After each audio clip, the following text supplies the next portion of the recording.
Matthew 13:55 and 56, and Mark 6:3. Chapter Overview. Joseph and Mary's family grows. Jesus learns a trade. Jesus is growing up in Nazareth, a rather small, unimportant city.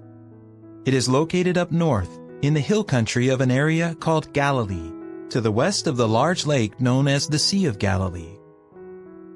When he is perhaps 2 years of age, Jesus is brought here from Egypt by Joseph and Mary.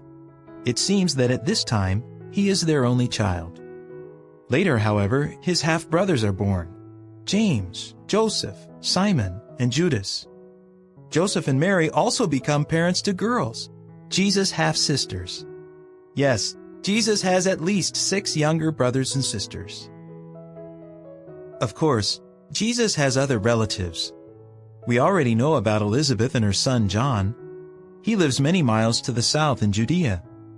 Living close by in Galilee is Salome, who is apparently Mary's sister and thus Jesus' aunt. Salome's husband is Zebedee. Their 2 sons, James and John, would seem to be Jesus' first cousins. We do not know whether Jesus spends much time with these boys while they are growing up, but eventually they become his close companions, serving as 2 of Jesus' apostles. Joseph has to work very hard to support his growing family. He is a carpenter.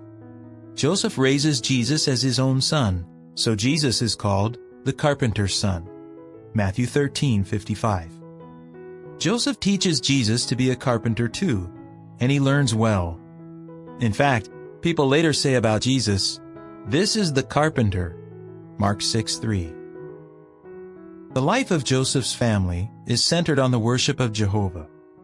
In keeping with God's law, Joseph and Mary give their children spiritual instruction when they sit in their house, and when they walk on the road, and when they lie down, and when they get up. There is a synagogue in Nazareth. We can be sure that Joseph regularly takes his family along to worship there. It is later said that, according to his custom on the Sabbath day, Jesus went to the synagogue. Luke 4:16. The family also finds great enjoyment in regular trips to Jehovah's temple in Jerusalem.